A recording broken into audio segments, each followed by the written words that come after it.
O tema de hoje, ele está baseado numa palestra do Haroldo Dutra Dias. É um juiz de direito, estudioso do Evangelho e da doutrina espírita.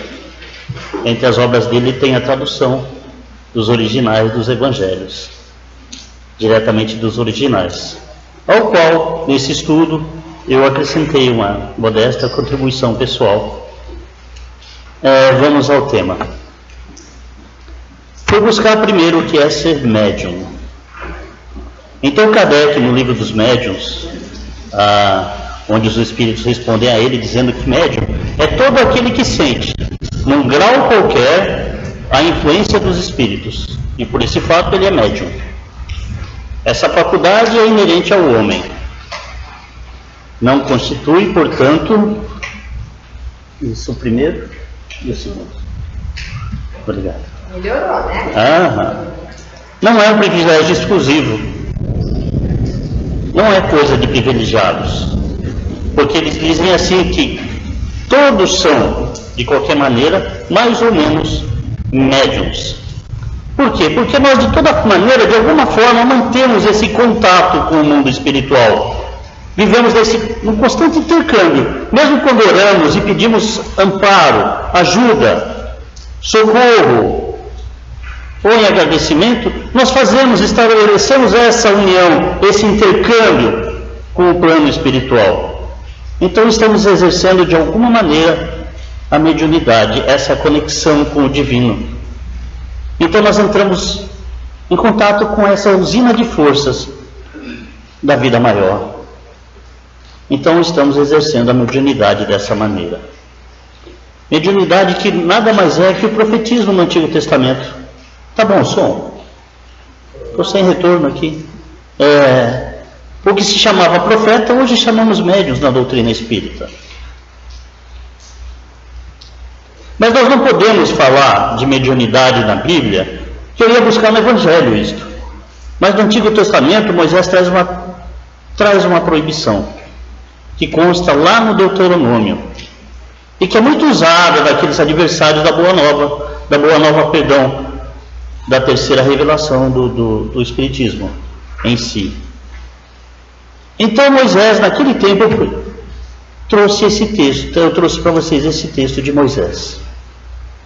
Não se achará em ti quem faça passar pelo seu filho ou sua filha pelo fogo, nem adivinhador, nem feiticeiros, nem agoureiro, nem cartomante, nem bruxo, nem mago e semelhante, nem que consulte o necromante e o adivinho, nem quem exija a presença dos mortos.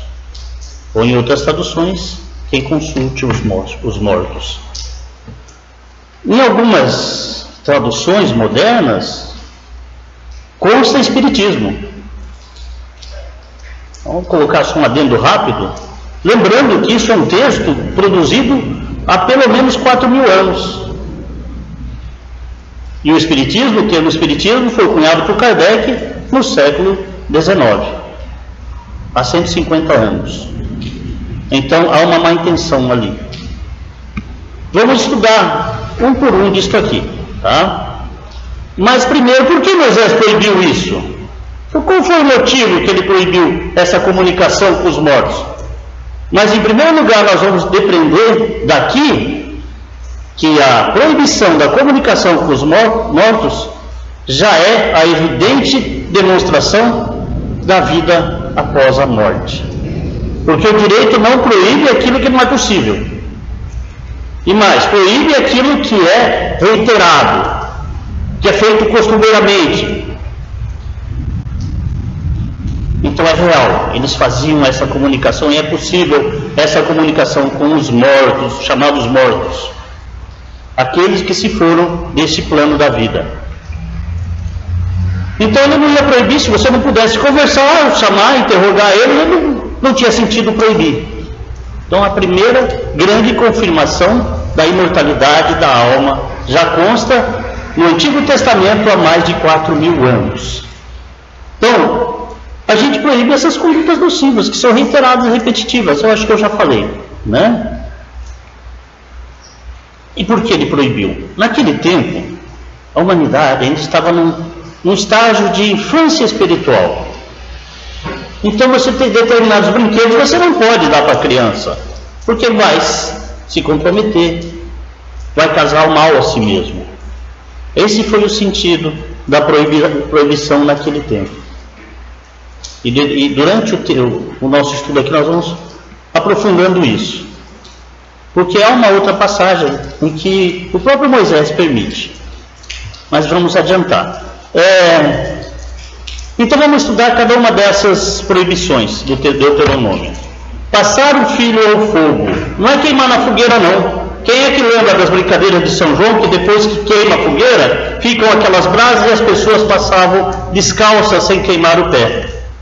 Né? Então era isso, o culto ao deus Baal lá dos babilônios.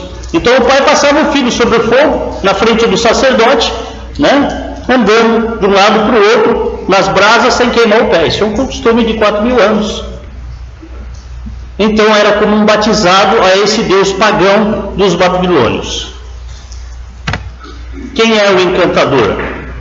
Aquele que pronuncia palavras, não uma língua, mas um encantamento, abracadabra. Essas palavras mágicas que você imagina, que você falando vai conseguir algum encantamento. Então esse é o encantador. O adivinho é aquele que realiza qualquer ato de modo a cair no estado letárgico, entra em transe, para que a sua mente seja afastada de todas as coisas externas. Aí ele começa a falar adivinhações, nos trazer profecias. Quem é que nunca foi perguntar, talvez pensou em perguntar para algum vidente aí os números da loto, da Mega Sena, se eu vou me casar amanhã ou não? Então, esse é o sentido do adivinho. Feitiçaria, mágica, bruxaria. Uma palavra acadiana. Um dos países daquele tempo. Desvenda os mistérios. Segundo o Código da Aliança, esse papel era desempenhado principalmente pelas mulheres, as feiticeiras, as magas, né? Tudo que era misterioso ia se consultar às feiticeiras. Então, amuletos, crenças, né? Pé de pato, mangalô 3 vezes, né? Trevo de 4 folhas. Então, o feiticeiro, mágico, bruxo, utilizava desses amuletos. Quem pratique atos de magia? O mago, né? Tanto magia branca quanto negra. Então, a finalidade dele é atingir o objetivo imediato, são coisas materiais, também coisas cabalísticas, cantos, fórmulas, risco no chão, tambor, bateção. São os atos de magia. Quem consulte é necromante, mágico e adivinho. Então, pegava o crânio de um morto, dava um nome para ele e consultava. Então, uma voz. A gente vê muito isso em filme, né? Era uma prática comum naquele tempo.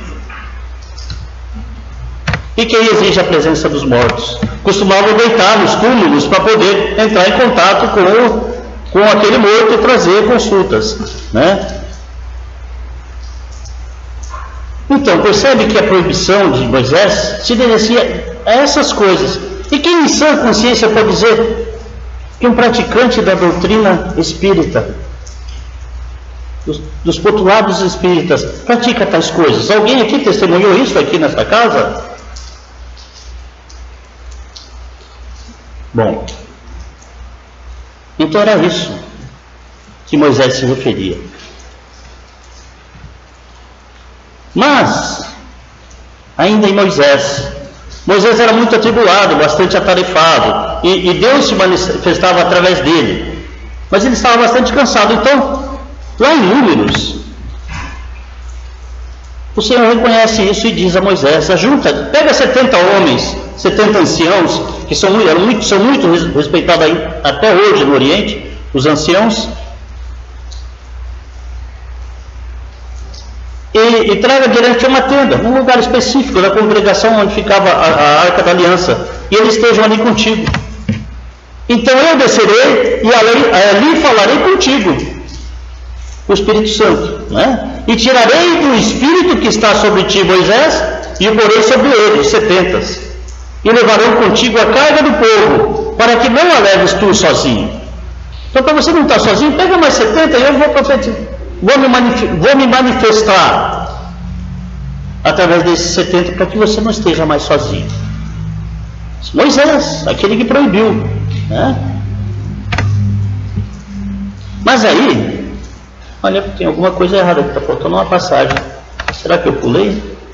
Ah, sim, ó, eu pulei eu mudei aqui. Então o Senhor desceu numa nuvem e ele falou. E tirando de Moisés o Espírito que estava sobre ele, pôs sobre os 70. E aconteceu, quando o Espírito repousou sobre eles, profetizaram. Mas depois, nunca mais, foi só uma vez. Por que será? Mas no arraial ficaram 2 homens, em nome, um era Eldade e o outro Medade, e repousou sobre eles o Espírito. Porquanto eles estavam entre os 70, mas não saíram, eles não foram para a tenda, eles estavam lá fora, junto com o povo, e profetizavam no arraial. Então deixa eu voltar aqui agora, porque eu tinha pulado. Então correu um moço e anunciou a Moisés e disse: Eldade e Medade profetizam no arraial. E Josué, filho de Nun, servidor de Moisés, um dos seus jovens escolhidos, respondeu. Então era um dos que estavam nos 70 lá, respondeu e disse: Moisés, proíbe, você não proibiu lá que se fizesse tais coisas? E Moisés lhes disse: você está com ciúme de mim? Que me dera que todo o povo do Senhor fosse profeta, e que o Senhor pusesse o seu Espírito sobre ele. Então, mais tarde, aos poucos nós vamos chegando nisso. Quando a manifestação é do Espírito Santo, perfeito. O que não podemos é praticar aquelas, e já nós vamos chegar lá. Vamos concluir isso. Bom, essa passagem eu já fiz. Aí vou perguntar agora para Emmanuel, o mentor do Chico, por que Moisés proibiu? Qual foi o motivo dessa proibição? Responde o benfeitor. Antes de tudo, faz-se preciso considerar que essa afirmativa tem sido objeto injusto de largas discussões por parte dos adversários da nova revelação que o Espiritismo trouxe aos homens na sua feição de consolador. Como eu falei no início, tem sido utilizado muito para atacar a doutrina espírita, essa proibição. Então é injusto, nos diz aqui o benfeitor, porque as expressões sectárias de seita, igrejas, todavia devem considerar que a época de Moisés, naquele tempo, conforme eu coloquei aqui, não comportava as indagações do invisível, porque ainda estava numa infância espiritual, Porquanto o comércio, olha só, eu grifei aqui de propósito essa palavra. Emmanuel fala em comércio com o invisível, com os desencarnados, se faria com material humano excessivamente grosseiro e inferior. Imagina você pegar cadáveres, deitar no túmulo, pesar ponto, marcar, fazer dança. Era inferior, era grosseiro, não comportava. Por isso Moisés proibiu. Mas essa questão do comércio incomodou. E aí eu fui encontrar em outra obra do Emmanuel, uma obra já de 30, 40 anos depois dessa do Consolador. Mediunidade e sintonia. Então, nos esclarece Emmanuel que esse movimento, esse comércio é de intercâmbio. Se o homem recebe o concurso dos espíritos benfeitores, é natural que os espíritos benfeitores algo esperem igualmente dos homens. Nada existe sem permuta e sem resultado, então é uma relação de troca, Então a gente apresenta para o plano espiritual as nossas expectativas, faz os nossos pedidos, os nossos anseios, as nossas dores, e os nossos guias espirituais, os nossos mentores, ou nossos anjos da guarda, como queiram, se aproximam de nós também, esperando algo da gente. É nisso que ele fala do comércio,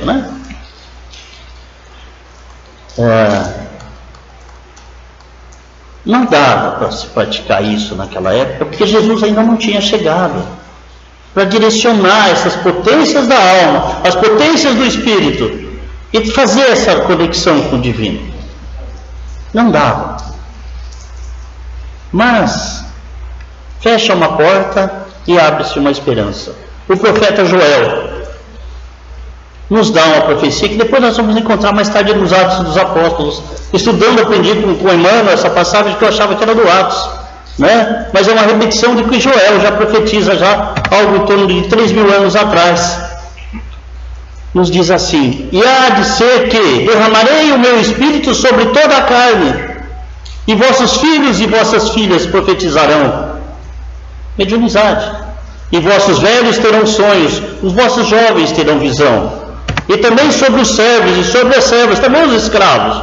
Não é só para o Senhor, todo mundo.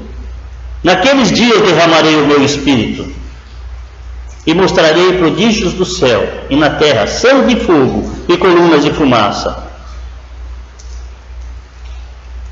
Da proibição para a esperança. Chegará um tempo em que a espiritualidade, o Senhor derramará o seu espírito sobre toda a carne. Então haverá uma aproximação do divino das nossas limitações na matéria. Então, da promessa da esperança. E pergunto ainda para Emmanuel, qual é a verdadeira definição da mediunidade? A gente já viu alguma coisa no início lá com Kardec, né? E Emmanuel nos diz aqui, mediunidade é aquela luz que seria derramada sobre toda a carne. A profecia de Joel, 3.000 anos atrás, prometida pelo Divino Mestre aos tempos do Consolador, atualmente em curso na Terra. Aqui já é referência ao que eu falei do Atos dos Apóstolos, né? Sendo luz que brilha na carne, a mediunidade é atributo do Espírito, patrimônio da alma imortal, elemento renovador da posição moral da criatura humana. Renovador da posição moral, enriquecendo todos os seus valores no capítulo da virtude e da inteligência. Então, a função da mediunidade é nos melhorar moralmente, nos trazendo virtudes e nos acelerando a inteligência. Sempre, olha só a ressalva, aqui de novo eu destaquei, gritei aqui, sempre que se encontre ligado aos princípios evangélicos na sua trajetória perante a face do mundo.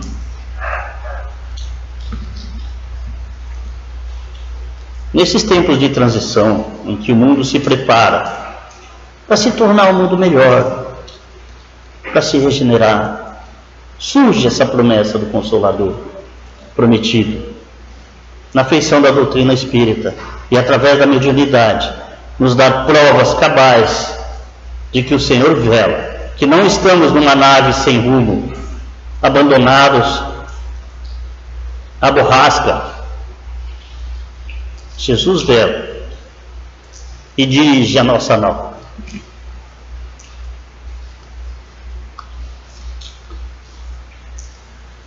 Mas aí chega Jesus. E numa passagem fantástica, onde ele se transfigura no Monte Tabor, à frente de Pedro, Tiago e João. Esses três que sempre estavam junto dele, em grandes momentos. Porque nós sabemos hoje que, quando reunimos vários médiuns, nós formamos uma egrégora. São forças espirituais que se reúnem para potencializar as forças do Espírito. E esses três, Pedro, Tiago e João, eram sempre escolhidos por Jesus para estarem com ele. E nesse momento da transfiguração, em que ele se veste de luz, vem Moisés, que já estava morto, e João Batista, Elias. Moisés e Elias, que Jesus lá no Novo Testamento, quando os apóstolos perguntam para ele: Senhor, não era preciso que Moisés viesse primeiro? Isso em cumprimento a profecias, né? Mas Moisés já veio, Elias já veio, mas vocês não reconheceram. Então nos fala o evangelista que eles compreenderam que era de João Batista que eles teriam falado. Então João Batista, Elias reencarnado, tinha acabado de morrer, decapitado. Estava ali conversando com Jesus. E por que prudência, Caio? Porque quando termina, os três ficaram tão encantados com aquilo que quiseram ficar para sempre. Vão montar todas, vão ficar aqui em adoração, Senhor. Ou não, vamos voltar ao nosso trabalho, vamos descer, vamos voltar. Mas antes, ele deu uma ordem: não conta para ninguém, até o momento em que o Filho do Homem seja levantado dos mortos. Essa é uma expressão hebraica, idiomática do hebraico. Também aprendi com Haroldo. Porque eles falam morrer para o hebreu é deitar. E ressurgir no mundo espiritual é levantar. Então Jesus já estava dizendo aqui que ele seria entregue, morto, crucificado e queria ressuscitar, renascer no mundo espiritual, se levantar. Coloquei, está em Mateus, tem a mesma proibição em Marcos, né? Por que Jesus proibiu então? Para ninguém, então para nenhum dos 12, são só os 3. Deixando claro aqui que mediunidade é algo que precisa de discrição, prudência, cuidado. Não podemos sair divulgando e fazendo as coisas ao nosso desejo. Então apenas para 3. Mas ainda assim aqui Jesus começa a abrir para o mundo essa conexão do mundo espiritual com o mundo físico. Aí acontece o Pentecostes, as línguas de fogo. Vamos ler. E cumprindo-se o dia de Pentecostes, estavam todos concordemente no mesmo lugar. E de repente veio do céu um som, como de um vento veemente e impetuoso, e encheu toda a casa em que estavam assentados. E foram vistas por eles línguas repartidas, como que de fogo, as quais pousaram sobre cada um deles. E foram todos cheios do Espírito Santo, e começaram a falar noutras línguas, conforme o Espírito Santo lhes concedia que falassem. E em Jerusalém estavam habitando judeus, homens religiosos de todas as nações que estão debaixo dos céus. Eles consideravam que as nações do mundo eram 12. Então, eles, em algumas passagens, eles falam em 12 povos. Então, tínhamos os 12 apóstolos. Então, vieram essas línguas de fogo. O Jesus determinou para cada um dos apóstolos um mentor, um anjo da guarda, um anjo guardião espiritual. E eles se manifestaram através dos discípulos. E para cada povo, para cada um desses países, eles falaram uma língua própria deles, né? Então começa primeiro os 3, agora os 12, e todo o colégio apostólico recebe o dom da mediunidade. De novo, nos fala a respeito Emmanuel. Aqui que eu falei em Atos dos Apóstolos, aquela questão da luz sobre toda a carne. Emmanuel nos fala que no dia de Pentecostes, Jerusalém estava cheia de forasteiros, filhos da Mesopotâmia, da Frígia, da Líbia, do Egito, cretenses, árabes, vários povos árabes, partos, medos, romanos, todos eles se aglomeravam naquela praça imensa em Jerusalém. Quando os discípulos humildes do Nazareno anunciaram a boa nova, atendendo a cada grupo da multidão em seu idioma particular, uma onda de surpresa e de alegria invadiu o espírito geral. Todo mundo ficou encantado. Mas igual, não faltaram os céticos. No divino concerto, atribuindo a loucura e a embriaguez à revelação observada. Sempre tem aquele, né? Vai estragar a festa. Continua ele. Simão Pedro destaca-se e esclarece que se trata da luz prometida pelos céus à escuridão da carne. De novo, repetindo aqui, essa luz prometida dos céus à escuridão da carne é a mediunidade. E carne aqui no sentido da fragilidade humana. Vamos ver já mais sobre isso. Então, desde esse dia, as claridades do Pentecostes jorravam sobre o mundo incessantemente. Sempre, desde o Pentecostes. Até aí, os discípulos eram frágeis e indecisos, olha só. Mas dessa hora em diante, quebram as influências do meio, curam os doentes, levantam o espírito dos infortunados, falam aos reis da terra em nome do Senhor. O poder de Deus se lhes comunicar as energias reduzidas. Estabelecera-se a era da mediunidade, alicerce de todas as realizações do cristianismo, através dos séculos. Então, todos esses feitos que a gente vê narrado na Bíblia, nas obras posteriores, foram por influência mediúnica. Olha só, os apóstolos tiveram medo, fugiram, medo. Pedro negou Jesus 3 vezes. João ficou lá no pé da cruz, abismado, atolemado. E agora, o que vai ser da boa nova? O Senhor Mestre morreu. O que vai ser de nós?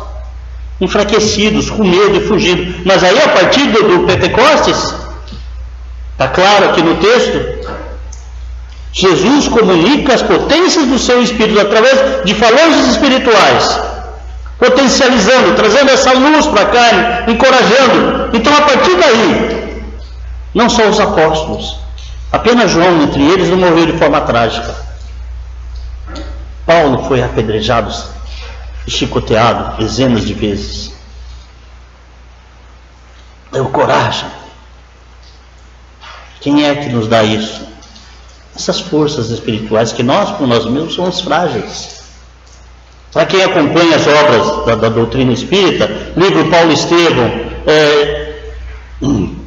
2000 anos atrás, conta todas essas passagens do cristianismo nascente, primitivo, em que as pessoas se jogavam, os romanos começaram a queimar, a trucidar, jogar na arena os leões, e eles iam cantando em louvores ao Senhor, pregando a boa nova.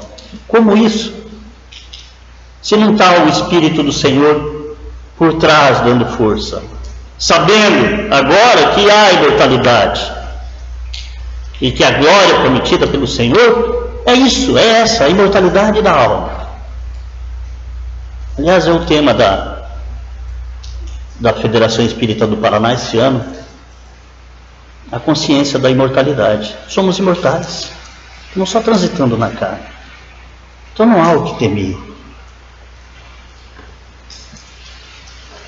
Então, continuando, contra o seu influxo trabalham até hoje os prejuízos morais que avassalam os caminhos do homem, ou seja, contra o influxo da mediunidade, das falanges de Jesus que querem trabalham para o mundo melhor, ainda trabalham os nossos prejuízos morais, ainda o orgulho, a cupidez.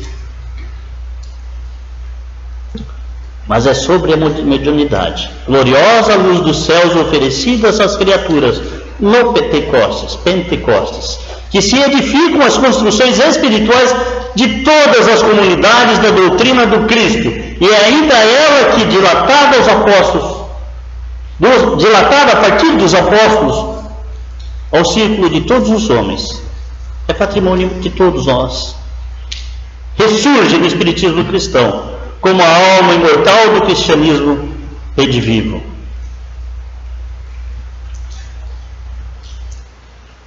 Paulo de Tarso, anteriormente Saulo, doutor da lei.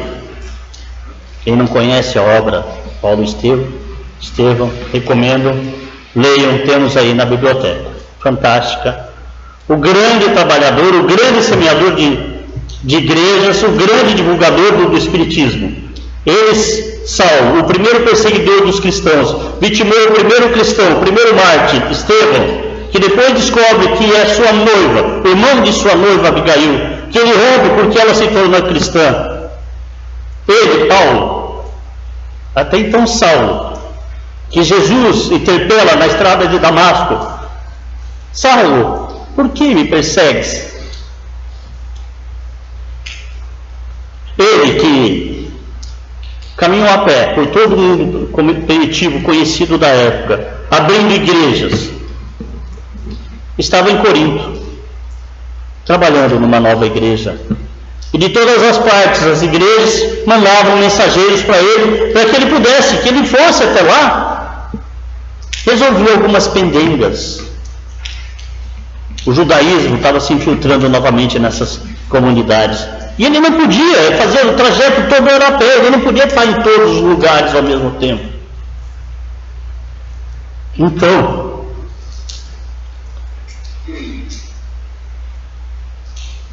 ele se sentiu incapaz, nos conta na obra. Eu estou resumindo aqui, porque não dá para pôr muito texto. E atender todo mundo ao mesmo tempo. Então, num belo dia, uma noite, ele entrou na tenda dele, da igreja, e entrou em oração pedindo para Jesus orientar-se, em choro, chorando. Que não faltasse para ele os socorros necessários, para ele cumprir a tarefa dele de maneira integral, que era que Jesus esperava que ele fizesse. Então, ele sente a presença de Jesus, nos conta a obra, nos recônditos da alma. Então, Jesus veio orientar os trabalhos dele, dizendo assim: não te atormentes com a necessidade do serviço. É natural que não possas assistir pessoalmente a todos ao mesmo tempo, mas é possível a todos satisfazeres simultaneamente pelos poderes do Espírito. Eu grifei aqui de novo. Que poderes são esses? Nem ele entendeu. Olha lá, procurou atinar com o sentido justo da frase, mas teve dificuldade íntima de conseguir. Que poderes são esses? Né? Mas não teve tempo de continuar divagando. Entretanto, a voz prosseguia com brandura: poderás resolver o problema escrevendo a todos os irmãos em meu nome. Os de boa vontade saberão compreender, porque o valor da tarefa não está na presença pessoal do missionário, mas no conteúdo espiritual do seu verbo, da sua exemplificação, que é o principal, e da sua vida. Doravante, Estevão, o primeiro Barte do cristianismo, morto apedrejado a mando de Saulo, permanecerá mais aconchegado a ti. Passou a ser o mentor espiritual de Paulo. Estevão, que pouco antes de morrer apedrejado, contempla sua irmã Abigail e Saulo, até então, ao seu lado, e roga ao Senhor: Senhor, não lhe imputes essa culpa. É um valoroso defensor de Moisés, defendeu Moisés até o fim. Como não será quando conhecer a ti? E temos não só nos Evangelhos, no Atos dos Apóstolos, mas também na obra Paulo e Estevão, a grande trajetória desse mártir, herói do cristianismo. Então, Estevão permanecerá mais aconchegado a ti, transmitindo-te meus pensamentos, e o trabalho de evangelização poderá ampliar-se em benefício dos sofrimentos e das necessidades do mundo. Psicografia, gente! Através de Jesus se manifestando a Estevão, que transmitia a Paulo, que escrevia essas comunicações. Aqui os poderes do Espírito que fala Jesus, pelos poderes do Espírito que eu grifei ali, mediunidade, o que se chamava profetismo. Aliás, aprendi estudando também algumas coisas das traduções. No Antigo Testamento, algumas passagens não fala só de profetas, fala também de adivinhos. A palavra, tem algumas palavras lá dentro do Antigo Testamento fala em adivinhos. Mas como eu não sou estudioso do hebraísmo, eu estou falando de que outros estudiosos falaram, né? Então aqui vemos que o pensamento de Jesus é que orienta a mediunidade. Agora, lá no livro Missionários da Luz, calma que já estamos terminando, tá? É meio longo o estudo, eu espero não estar deixando cansativo aí para vocês. Né? Alexandre, na obra Missionários da Luz, de André Luiz, faz uma palestra para homens encarnados lá no plano espiritual, para médiuns, trabalhadores, médiuns não só da doutrina espírita, mas também de outras doutrinas espiritualistas, né? Então, no plano espiritual, arrebata do corpo físico durante o sono físico para essa tarefa, para essa palestra. E nos fala Alexandre, esse benfeitor na obra. A possibilidade de comerciar, olha de novo o comércio aí de novo, esse intercâmbio, né? Emoções, comerciar emoções, olha só. Com as esferas invisíveis que vos rodeiam, não representa. Ou seja, vocês se comunicarem com os espíritos, a possibilidade disso, não representa de modo algum a realização espiritual imprescindível à edificação divina de cada um de nós. Então não basta só você poder se comunicar. Não nos vamos edificar apenas com a comunicação. É isso que ele está dizendo aqui. Porque o problema da glória mediúnica, ela não consiste em ser instrumento de determinadas inteligências. Então, não basta você não pode ser um instrumento de determinadas inteligências, mas em ser instrumento fiel da divindade. Olha a cerejinha do bolo aqui. Porque Moisés proibiu alguns feitos e permitiu que Eudade e Bedade permanecessem profetizando. Não é com qualquer um, é ser instrumento fiel da divindade. E continua aí. Para que a alma encarnada efetue semelhante conquista, é indispensável desenvolver os seus próprios princípios divinos. Mediunidade, prosseguiu ele, arrebatando-nos os corações, porque André Luiz estava lá vendo essa palestra, constitui meio de comunicação. E o próprio Jesus afirma: eu sou a porta. Se alguém entrar por mim, será salvo e entrará, sairá e achará pastagens. Significa aqui que cada um de nós somos instrumento das forças que sintonizamos.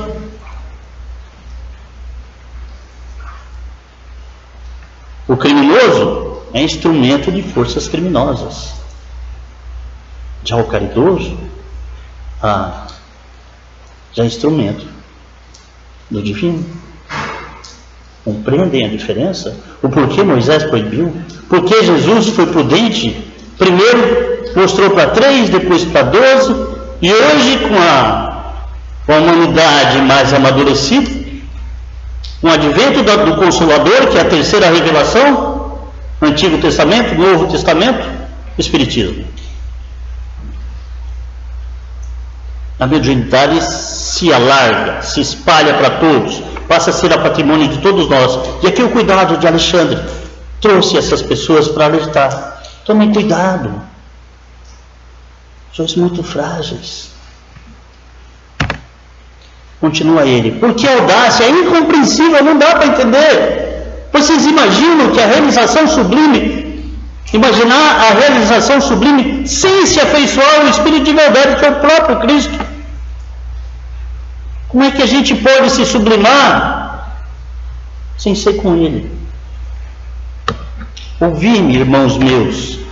Se vos disponde ao serviço divino, não há outro caminho senão Ele, que detém a infinita luz da verdade e a fonte inesgotável da vida. Não existe outra porta para a mediunidade celeste, para o acesso ao equilíbrio divino, que vocês sonhem no recôndito santuário do coração.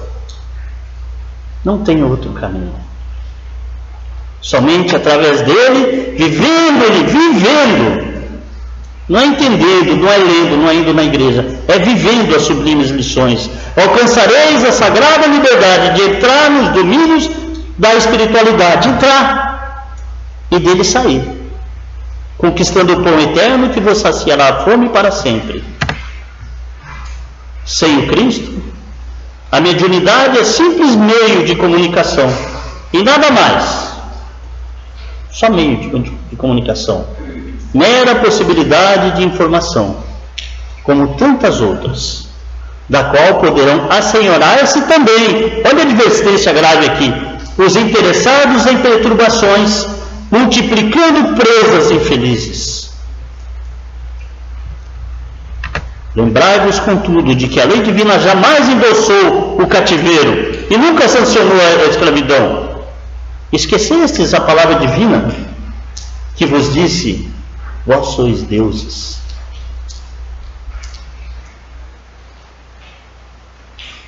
Quer dizer que a mediunidade sem Jesus pode nos fazer escravos de espíritos mal intencionados. Podemos entrar, mas não conseguiremos sair, nos tornando vítimas sombrias dessas mentes criminosas. Essa é a grande advertência. Então, quem quer entrar na mediunidade, nesse campo, e retornar com segurança, trazendo luz para o próprio coração, somente com Jesus. E a doutrina espírita nos mostra esse caminho, nos aponta como proceder, ou como nos diz Alexandre, somente através de Jesus, vivendo as lições, vivendo em si mesmo, dentro do próprio coração, cada um construindo no templo sagrado do Espírito suas próprias condições. Estou acabando, tá? Ainda Emmanuel nos diz assim: se entre as vidas magnificentes a respeito da mediunidade, se entre todas as vidas magnificentes da Terra, uma existe, na qual a mediunidade comparece com todas as características, essa foi a vida gloriosa do Cristo. É inútil assim que cristãos distintos, desse ou naquele setor da fé, se reúnam para confundir respeitosamente a mediunidade em nome da metapsíquica, da parapsicologia, né? Já vimos algumas coisas na televisão, né? Não vamos nos referir a ela, né? Que mais se assemelha a requintados processos de dúvida e negação. Mas ninguém consegue apagar os fatos mediúnicos da vida de Jesus. Ele curou, ele tratou, ele levantou. Ninguém. Você pode falar, não, é parapsicologia ou alguma coisa assim, mas os feitos de Jesus ninguém nega.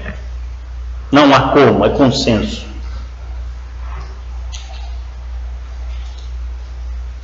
E Jesus, diante de todas as religiões da terra, permanece por sol indiscutível a brilhar para sempre.